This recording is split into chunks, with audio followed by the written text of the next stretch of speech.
सभी का स्वागत है मेरे YouTube station Smita Sharma journalist और साथ ही साथ सत्य हिंदी के सभी पोर्टल्स के दर्शकों का भी मैं स्वागत करना चाहूंगी।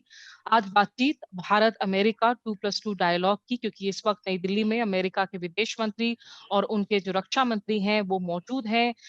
एक साथ संयुक्त रूप से बैठक होगी दोनों ओर के विदेश और रक्षा मंत्रियों की। ये तीसरी दौर की मुलाकात है, थर्ड 2+2 डायलॉग है, जो कल होनी है दिल्ली के हैदराबाद हाउस में। और इस बातचीत को कैसे देखा जाए, क्योंकि अब एक हफ्ते से कम का वक्त रह गया है अमेरिका में राष्ट्रपति चुनाव होने में। तो इस वक्त इस बातचीत के होने के आखिर मायने क्या है? क्या इसमें से सही में कोई ठोस नतीजों की भी उम्मीद है, या फिर ज्यादा से ज्यादा राजनीतिक सिग्नलिंग की ही हम इसमें उम्मीद लगाएं? इस पर बातचीत करने के लिए खास पैनल मेरे साथ इस वक्त मौजूद है। हमारे साथ हैं विष्णु प्रकाश, आप भारत के पूर्व राजदूत, राजनयिक रह चुके हैं, विदेश मंत्रालय के प्रवक्ता भी। सुहासिनी हैदर, आप कूटनीतिक संपादक और राष्ट्रीय संपादक हैं द हिंदू की। और साथ ही हर्ष बी पंत हैं, आप ऑब्जर्वर रिसर्च फाउंडेशन में सिक्योरिटी स्टडीज प्रोग्राम के हेड हैं और साथ ही किंग्स कॉलेज लंदन के प्रोफेसर भी। बहुत शुक्रिया। अगर शुरुआत आपसे कर सकूं एम्बेसडर प्रकाश, इस टाइमिंग को लेकर सवाल उठ रहे थे कि अभी आखिर इस बातचीत की क्या जरूरत थी, क्योंकि अभी ये भी नहीं पता डोनाल्ड ट्रंप वापस वहां सत्ता में लौटेंगे या नहीं लौटेंगे, या इसकी अपनी एक पॉलिटिकल सिंबोलिज्म हो जाती है इस तरह से मिलना अभी इन टॉप नेताओं का। स्मिता, आप बिल्कुल ठीक कह रही हैं कि इलेक्शंस 8 दिन दूर है। तो इस वक्त जो राष्ट्रपति ट्रंप की प्रेसिडेंसी है वो फेड हो रही है। वापस आते हैं कि नहीं नहीं मालूम है। तो इस समय ये जो मीटिंग होना यूजुअल नहीं है। और ये भी सच है कि हमारे विदेश मंत्री और पोम्पेयो इस महीने टोक्यो में मिले थे। और सुना ये जाता है कि दोनों रक्षा मंत्री और विदेश मंत्री अमेरिका के इस वक्त राष्ट्रपति ट्रंप के चहेते नहीं हैं। वो उनसे खफा हैं। वो हर कुछ महीने में अपने हर एक मंत्री से खफा हो जाते हैं। तो ये इस वक्त ये लगता है कि वो उनसे भी नाराज हैं। हम्म। पर ये देखिए कि इस समय में, कोविड के समय में, जो अगर ये दो मंत्री जो कि अहम मंत्री हैं, इन्होंने ये समझा है कि बहुत जरूरी है इनका फिजिकली ट्रैवल करके हमें भारत आना। हम्म। और ये इसमें ही बहुत मायने रखता है। कहाँ तो विदेश मंत्री भारत और अमेरिका के सालों साल नहीं मिलते थे और अब लगातार मिलते हैं। हम्म। और एक अहम एग्रीमेंट बैका उसके हम्म। साइन होने की उम्मीद है। हम्म। और जो समझ आया है कि इस मीटिंग के दौरान रक्षा का, सिक्योरिटी का, डिफेंस का, regional issues, Indo Pacific region का भी कवर होगा। और हम्म। जाहिर है कि चीन के बारे में भी बात होगी। तो ये हम्म। अपने आप में महत्वपूर्ण है। ठीक है। और आखिरली बात ये है कि इससे ये भी दर्शाता है कि रिश्ते किस तरह से मजबूत हो गए हैं। क्योंकि हम्म। चाहे ये अक्टूबर हो गया था, पर दोनों देश नहीं चाहते थे कि इसमें कोई रुकावट, कोई गैप पड़े। तो हम्म। मैं इस मीटिंग का स्वागत करता हूँ। तो जो आपने सही बात कही, और मार्क एस्पर जो कि रक्षा मंत्री हैं अमेरिका के, वहाँ डिफेंस सेक्रेटरी कहा जाता है, और उनके जो है ट्रम्प के कैबिनेट से निकाले जाने की बात को लेकर लगातार चर्चाएं हो रही हैं। सुहासिनी, कल ही वहाँ रिपोर्ट्स चल रही थी कि अगर ट्रम्प दोबारा जीत कर आते भी हैं तो शायद एफबीआई डायरेक्टर, उनके सीआईए डायरेक्टर मार्क एस्पर, इन सभी को जो है वापस से उनको फायर कर दिया जाएगा जल्द ही।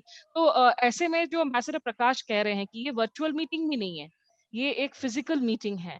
आपको लगता है कि ये जो पॉलिटिकल सिग्नलिंग है इसके पीछे clearly China is on their mind?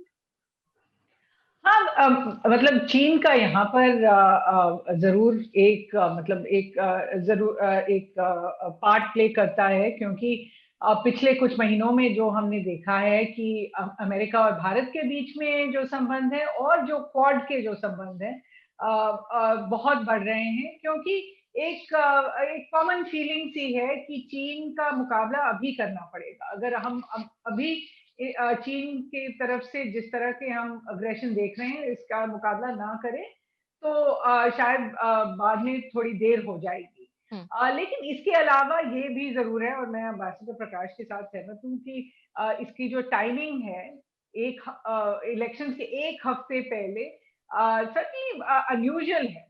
और इसकी वजह ये है कि एक हफ्ते में तय हो जाएगा कि क्या अगर सेक्रेटरी पोम्पेयो आते भी यहाँ पे तो एक हफ्ते बाद हमें पता चल जाता है कि जो ये हमें अश्योरेंसेस दे रहे हैं मिस्टर पॉम्पेओ और मिस्टर एस्पर, तो उन अश्योरेंसेस के क्या मायने हैं? आज जो वो अश्योरेंसेस देंगे, ये जरूर है कि हम जैसे बेका एक एग्रीमेंट है उसको साइन करेंगे, उस पे कोई कोई दो राय नहीं है कि जो भी अगली सरकार आएगी अमेरिका में वो भी उसी को निभाएगी। लेकिन जो जिस तरह के हमें अश्योरेंसेस मिल रहे हैं, क्या वो निभा पाएंगे या नहीं?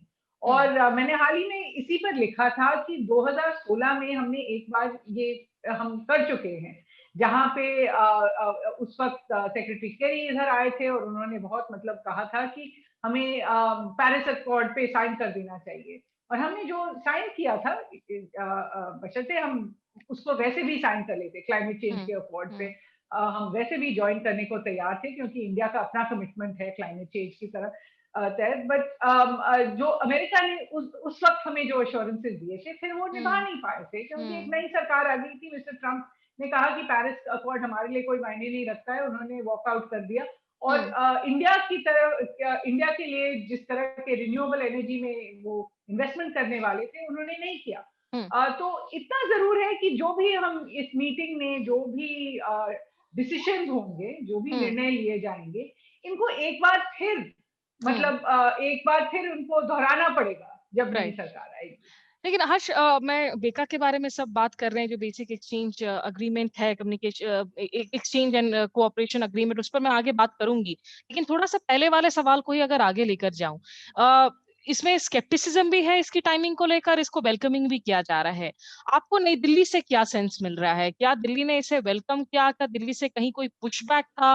कभी करके कोई फायदा नहीं? क्या एक लगता है कि चलिए एक पॉलिटिकल मोमेंटम तो कम से कम सेट हो जाएगा कि नई एडमिनिस्ट्रेशन अगर आती भी है, जिसकी भी हो, एक ट्रांजिशन पीरियड अगर होता है, अगर जो बाइडेन राष्ट्रपति बनते हैं, तो उसमें कम से कम इस रिश्ते को जो बाइपार्टिसन सपोर्ट है, वो आज एस्टैब्लिश हो जा रहा है और एक मोमेंटम इसे हासिल होगा आगे। कि मुझे ऐसा लगता है कि एक इंस्टीट्यूशनल प्रोसेस का हिस्सा है। अगर आप भारत और अमेरिका के संबंधों को देखें, उसमें पहले और भारत की तरफ से कहा जाता था कि इंस्टीट्यूशनलाइजेशन नहीं है, बहुत पर्सनालिटी ड्रिवन है।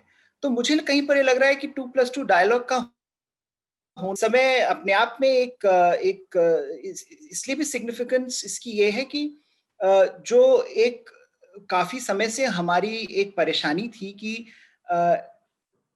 बड़े पीक्स एंड ट्रोफ्स आते हैं रिलेशनशिप में। कोई पर्सनालिटी आ गई तो उसने आगे ले गई, कोई अच्छा प्रेसिडेंट आया तो हम वाहवाही करते हैं, और कोई परेशानी देने वाला आया तो उससे ज्यादा परेशान हो जाते हैं शुरू में।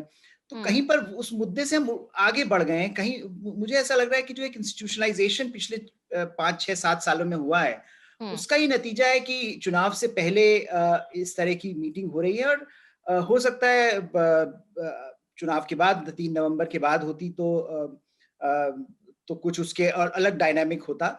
लेकिन मुझे नहीं लगता, क्योंकि सरकार तो चल रही है आपकी, वो तो जनवरी तक तो ट्रम्प साहब रहेंगे इस सरकार में। अब आप कहेंगे कि जनवरी के बाद आना चाहिए था, तो जनवरी के बाद फिर वो बाइडेन साहब बनाते अपनी डिफेंस सेक्रेटरी, किसी को बनाते सेक्रेटरी, वो 6 महीने बाद आना चाहिए था। तो देखिए ये तो कंटिन्यूअस प्रोसेस है। मुझे लगता है इसमें डिप्लोमेटिकली ये एक तरह से रिडंडेंट आर्ग्यूमेंट है कि कब होना चाहिए। ये इंस्टीट्यूशनल प्रोसेस है, इंस्टीट्यूशनल टाइम में हो रहा है।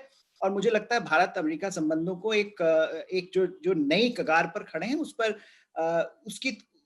अगर हम उस प्रिज्म से देखें तो ये इसमें कोई परेशानी वाली बात मुझे नजर नहीं आती।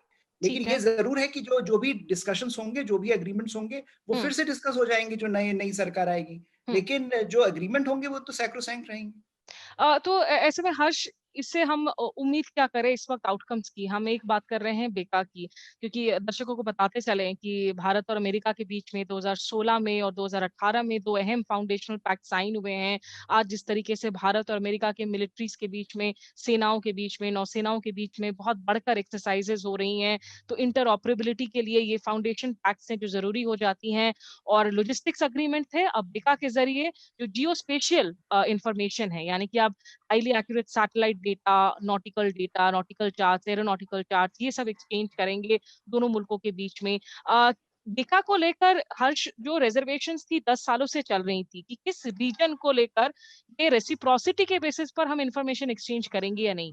आपको लगता है कि अब अगर कंसेंसस बन रहा है और इसके साइन होने की उम्मीदें हैं, तो ये रेसिप्रोसिटी दिखेगा इस एग्रीमेंट में?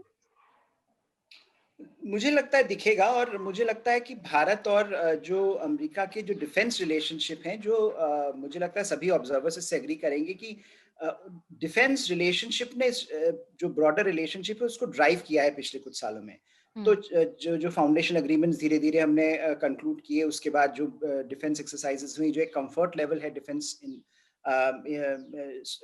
डिफेंस फोर्सेस के बीच में, वो इस समय इतना ज्यादा है कि मुझे नहीं लगता कि कोई सरकार आए जाए उससे कोई फर्क पड़ने वाला है, क्योंकि उनकी भी डिफेंस रिक्वायरमेंट्स कुछ हैं, हमारी डिफेंस रिक्वायरमेंट्स कुछ हैं, और वो दोनों कन्वर्ज कर रही हैं। तो उसमें चाहे बाइडेन साहब उसको उसको लेकर आगे बढ़े या ट्रम्प साहब लेकर आगे बढ़े, बढ़ना आगे ही है। सवाल ये है कि जो सवाल कई प्रश्न भारत ने पहले उठाए थे, और इसी फाउंडेशन एग्रीमेंट को लेकर नहीं, पहले से जो जिसका आपने जिक्र किया, सारे फाउंडेशन एग्रीमेंट्स इसीलिए अटके थे, पूरे 10 साल अटके रहे। लेमोआ को आप अगर देखें, लॉजिस्टिक्स एग्रीमेंट 10 साल अटका दिया एंटनी साहब ने, सिर्फ इसलिए कि उसमें हमको लग रहा था रेसिप्रोसिटी नहीं मिलेगी और पता नहीं अमेरिकी सोल्जर्स भारत में आके क्या करेंगे।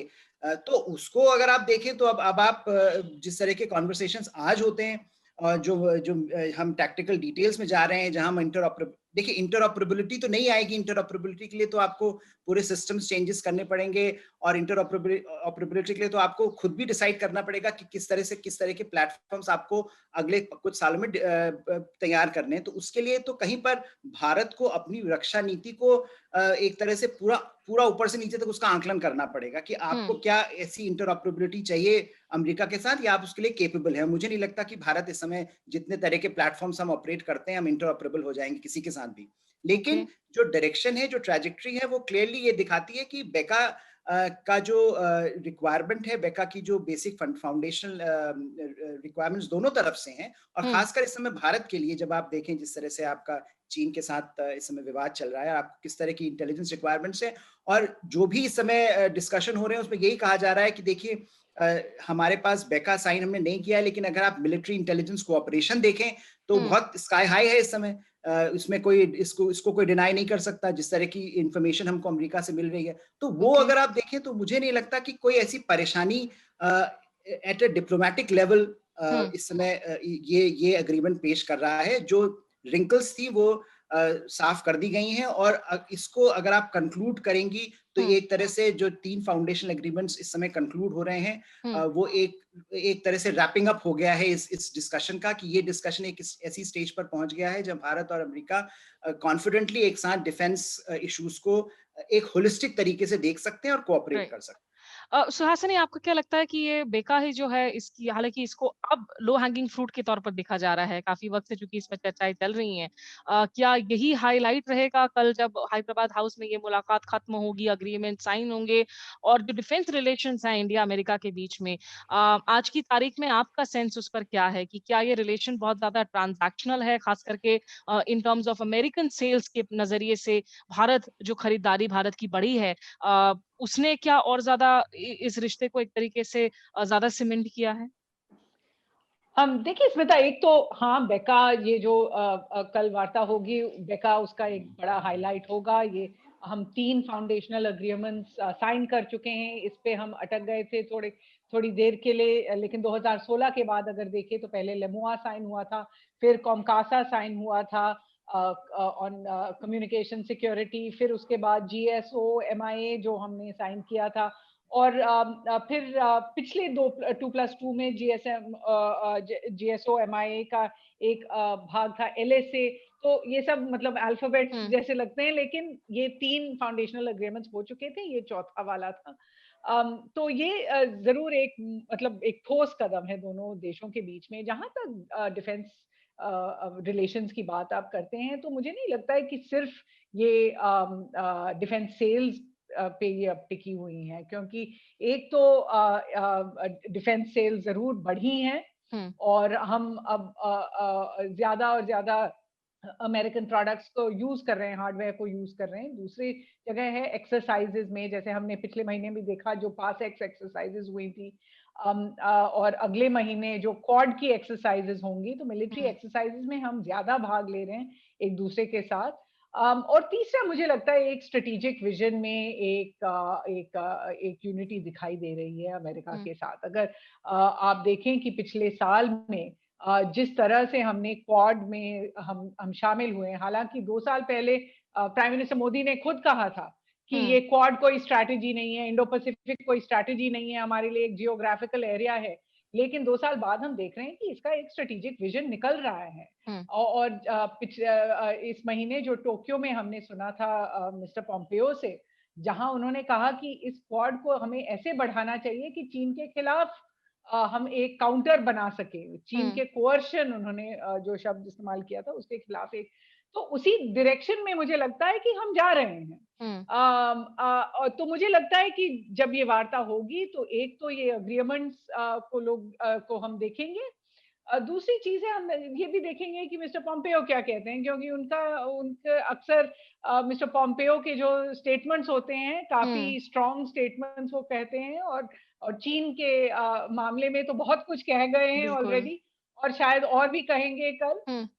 तो हमें देखना पड़ेगा, क्योंकि एक चीज हमें क्लोजली देखनी पड़ेगी। एक तो प्रोफेसर पंत ने जो कहा था बिल्कुल ठीक है कि भारत को देखना पड़ेगा कि हम इंटरऑपरेबिलिटी कर सकते हैं या नहीं। अगर हम इस साल या अगले साल रशिया से S-400 मिसाइल सिस्टम्स ले रहे हैं और यूएस को डिसाइड करना है कि हमें सैंक्शंस करें या नहीं, तो क्या हम उसके साथ फिर हमारे जो दूसरा हार्डवेयर है उसके साथ और फिर अमेरिका के साथ हम एक ये इंटरऑपरेबिलिटी की बात भी कर सकते हैं या नहीं। दूसरा हमें ये देखना पड़ेगा कि हमारी जो चुनौतियां हैं, भारत की जो चुनौतियां हैं, मैरीटाइम स्फीयर में जरूर हैं, इंडो पैसिफिक में जरूर हैं, लेकिन हमारा एक कॉन्टिनेंटल चैलेंज है, और वो कॉन्टिनेंटल चैलेंज चीन के साथ एक द्विपक्षीय चैलेंज है, चुनौती है, जो हमें लाइन ऑफ एक्चुअल कंट्रोल पे दिखती है, जहां 3500 किलोमीटर की दूरी पे चीन और भारत के जो सैनिक हैं आज एक दूसरे के सामने खड़े हुए हैं।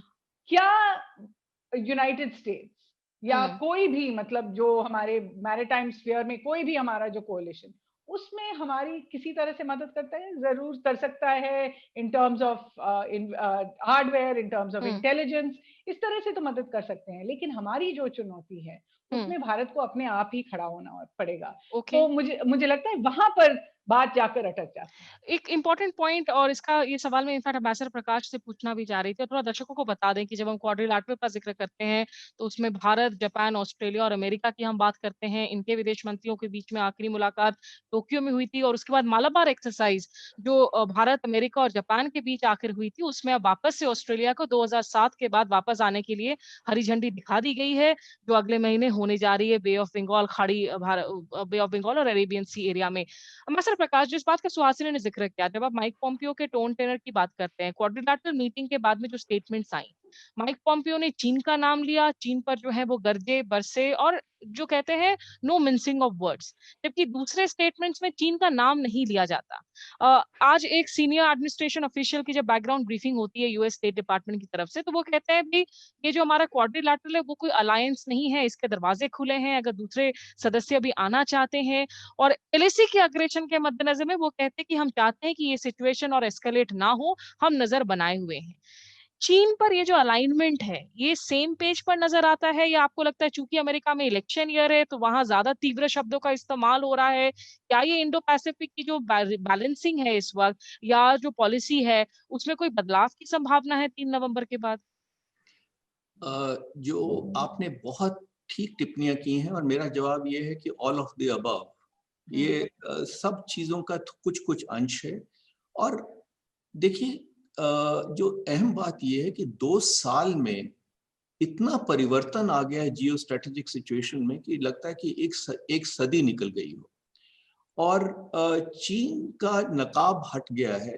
चीन का जो असली चेहरा है, अग्रेसिव चेहरा, जो लैंड ग्रैब कर रहे हैं, जो उन्होंने साउथ चाइना सी में किया है, जिस तरह से उन्होंने अमेरिका को चुनौती दी है, जिस तरह से वो एक साइनोसेंट्रिक वो एशिया बनाना चाहते हैं, जिस तरह से भारत के साथ उन्होंने 30 साल के वायदे तोड़े हैं, तो लोगों को ये समझ आ गया है कि ये बात नहीं है कि ये हमारे साथ होगा कि नहीं, ये बात है कि कब होगा। और तो हकीकत ये है कि एक जो खतरा है, जब हम बात करते हैं free and open Asia Indo Pacific region या फ्रीडम ऑफ ओवरफ्लाइट्स और नेविगेशन, तो हम फ्रीडम की या रिस्क की क्यों बात करते हैं, कहाँ से खतरा आता है? तो हकीकत यह है कि या तो हम आंखें बंद कर लें और कहें कि कुछ नहीं हो रहा, या जैसे अमेरिका कहता है, हम ये बात करें कि देखिए हमको खतरा कहाँ से आ रहा है। तो जाहिर है कि जैसे जैसे खतरा सामने आ रहा है, स्पष्ट हो रहा है, ये एक एवोल्यूशन है। ये डायलॉग जो बना है, इसमें अब जो सिक्योरिटी है, रक्षा का मुद्दा, अग्रेशन को चैलेंज करने का मुद्दा बहुत प्रबल हो गया। तो ये फैक्टर बहुत जरूरी है। और हाँ, जिस तरह की भाषा इस्तेमाल कर रहा है अमेरिका, और खास तौर पे पॉम्पियो, अभी भी पॉम्पियो साहब ने ये कहा है कि जो डिस्कशन होगा कल, वो होगा कि जो स्वतंत्र देश हैं वो किस तरह से जो खतरा है चाइनीज कम्युनिस्ट पार्टी का, उसका मुकाबला कर सके। तो कल के वार्तालाप के लिए भी उन्होंने ये कहा है। तो ये सब पहलू इसमें आ जाते हैं। अगर समय है तो मैं एक दो चीजों पे और टिप्पणी करना चाहता हूँ, नहीं तो रुक जाता हूँ। जी जरूर बताइए। देखिए, जो प्रोफेसर पंत ने बात की वो बहुत अहम बात की कि भारत और अमेरिका के बीच में जो डायलॉग है इंस्टीट्यूशनलाइज हो गए। पहले हम ये कहते थे कि नहीं, इस वक्त तकरीबन 60 डायलॉग हैं, 60, जो कि तकरीबन हर एक चीज के लिए के ऊपर बातचीत करते हैं। जो रही बात की इस वक्त मीटिंग क्यों हो रही है, तो इस वक्त ज्यादा प्रश्न चिन्ह नहीं है, क्योंकि जो बाइडेन साहब का, कमला हैरिस का या ट्रंप जो भी आते हैं, उनका रुझाव मालूम है। जो बाइडेन साहब कहते हैं कि मैं तो 1% इंडियन हूँ, भारतीय हूँ, कमला हैरिस 50% भारतीय हैं, ट्रंप साहब is in love with India. तो कोई मुश्किल नहीं लगती है इसमें, क्योंकि 20 साल से रुझाव पता है। आखिरी बात यह है कि जो हम ट्रांजैक्शनल होने की बात करते हैं, तो मैं ये कहना चाहूंगा कि देखिए, हर एक ट्रांजैक्शनल होता है। अगर आप किसी देश के साथ हाथ मिलाते हैं, या तो इसलिए मिलाते हैं कि आपको इसमें लाभ है और दूसरे देश को लाभ है। तो हम डिफेंस इक्विपमेंट अगर इंपोर्ट करते हैं तो इसलिए नहीं करते कि हमको अमेरिका को कोई फेवर कर रहे हैं, हमको जरूरत है। तो जो जिस तरह से रिश्ता बढ़ रहा है, ये हमारे लिए बहुत अहम है, और मैं इसको स्वागत करता हूं। आखिरी कमेंट्स लेना चाहूंगी आपसे प्रोफेसर पंत। सिक्योरिटी एस्पेक्ट्स पर तो हमने बात कर ली, लेकिन क्योंकि ये 2+2 है, विदेश मंत्री भी होंगे, और एक जो अहम मसला है इस वक्त इमिग्रेशन का, अगर डोनाल्ड ट्रंप वापस जीत कर आते हैं, इस मसले को इस वक्त जो है भारत की तरफ से कैसे उठाया जाना चाहिए, खास करके क्योंकि H1B वीजास वगैरह पर जो कुछ फैसला लिया है ट्रंप एडमिनिस्ट्रेशन ने, वो काफी हार्ड हिट कर रहा है जो इंडियन टेक जायंट्स हैं या IT कंपनीज हैं, और खुद इंडियंस जो अमेरिका में इस वक्त नौकरी कर रहे हैं। जी, ये मुद्दा मुझे लगता है कि एक तो शॉर्ट टर्म ओरिएंटेशन, क्योंकि चुनाव हैं और इलेक्शंस हैं, और ये मुद्दा ट्रंप एडमिनिस्ट्रेशन के लिए, खुद ट्रंप साहब के लिए बहुत बड़ा मुद्दा रहा है कैंपेनिंग में 2016 में, आप याद करें, और उसके बाद जो उन्होंने कुछ ऐसे निर्णय लिए और हमारा उनसे फ्रिक्शन भी बना रहा है इस मुद्दे को लेकर। हालांकि जब जाते जाते भी वो कुछ थोड़ी ऐसा गिफ्ट्स दे के जा रहे हैं जो कि बड़े मुश्किल होंगे एक्सेप्ट करने, लेकिन मुझे ऐसा लगता है कि अगर आप बाइडेन साहब का रवैया इसमें देखें तो वो काफी डिफरेंट है, और काफी उसका अप्रोच उन्होंने बदला हुआ, काफी ओपन एंडेड उन्होंने बात करी। हालांकि मुझे नहीं लगता कि उतने ओपन एंडेड वो रह पाएंगे जितना वो अभी कह रहे हैं, क्योंकि जिस तरह से इकोनॉमी की हालत है और जिस तरह के प्रश्न वहाँ पर डोमेस्टिक इकोनॉमी और डोमेस्टिक इश्यूज पर है फोकस, उनको भी अपने जो ओरिएंटेशन है उसमें थोड़ा बहुत बदलाव करना पड़ेगा। तो सवाल ये है कि कुछ कॉन्ट्रैक्शन इस विषय पर, कुछ फ्रिक्शन इस विषय पर बना रहेगा, कोई भी सत्ता में आए। लेकिन अगर ट्रंप साहब के साथ हम इस बात को मैनेज कर पाए, तो मुझे लगता है हम बाइडेन साहब के साथ इसको भी मैनेज कर पाएंगे अगर बाइडेन एडमिनिस्ट्रेशन बनता है। लेकिन ये मुद्दा उठाया जाएगा और उठाया जाना चाहिए। हालांकि ये मुद्दा मुझे लगता है सरकार ने, मोदी गवर्नमेंट ने इस मुद्दे को डेलिकेटली उठाया, और ये जो एक पॉजिटिव रहा कि इसको हावी नहीं होने दिया पूरे रिलेशनशिप पर। देखिए, ये इंपॉर्टेंट मुद्दा है, लेकिन अगर ये मुद्दा सारे रिलेशनशिप को ही ओवरवेलम कर ले, तो उससे मुझे नहीं लगता भारत को कोई फायदा है। तो ये मुद्दे उठाया जाना चाहिए, लेकिन ऐसे नहीं कि जो बाकी विषय हैं जो मुझे लगता है सामरिक तौर पर, आर्थिक तौर पर और ज्यादा महत्वपूर्ण है, उनको ही ओवरशैडो कर ले। सुहासिनी, आपसे आखिरी कमेंट्स। आपके हाल की आपने लेख में लिखा कि इंडिया को जो है हार्ड बार्गेन ड्राइव करने की जरूरत है।